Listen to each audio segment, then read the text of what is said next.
अगर भारत में इसी तरह नदियां दूषित होती रही तो भविष्य में इसके क्या दुष्परिणाम हो सकते हैं?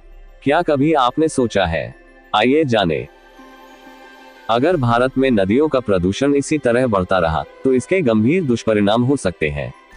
1. स्वास्थ्य पर प्रभाव। गंदे पानी से जलजनित बीमारियां जैसे टाइफॉइड, हैजा, डायरिया बढ़ेंगी। जहरीले रसायनों और भारी धातुओं के कारण कैंसर और अन्य गंभीर रोग बढ़ सकते हैं। 2. पर्यावरणीय नुकसान। जलजीवों की मृत्यु होगी, जिससे जलीय पारिस्थितिकी तंत्र एक्वाटिक इकोसिस्टम नष्ट हो सकता है।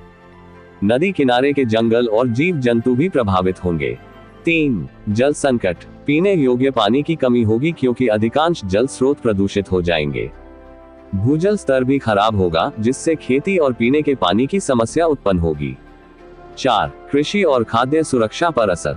प्रदूषित पानी से सिंचाई करने पर फसलों में हानिकारक रसायन आ सकते हैं, जिससे खाद्य श्रृंखला विषाक्त हो सकती है।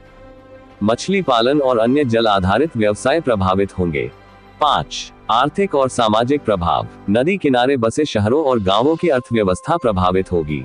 पर्यटन और धार्मिक स्थल जैसे गंगा और यमुना के तट अपनी महत्ता खो सकते हैं। 6.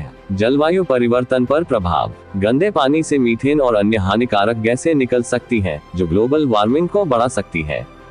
वर्षा चक्र प्रभावित हो सकता है, जिससे सूखा और बाढ़ की घटनाएं बढ़ सकती है। समाधान। औद्योगिक और घरेलू अपशिष्टों को सीधे नदियों में छोड़ने से रोकना। पानी को साफ करने के लिए आधुनिक ट्रीटमेंट प्लांट बनाना। नागरिकों को जागरूक करना और सरकार द्वारा कड़े कानून लागू करना। अगर नदियों को स्वच्छ नहीं किया गया तो आने वाली पीढ़ियों के लिए जल संकट और स्वास्थ्य समस्याएं और भी विकराल रूप ले सकती हैं। अपनी नदियों को बचाएं, क्योंकि जल है तो कल है, जल ही जीवन है।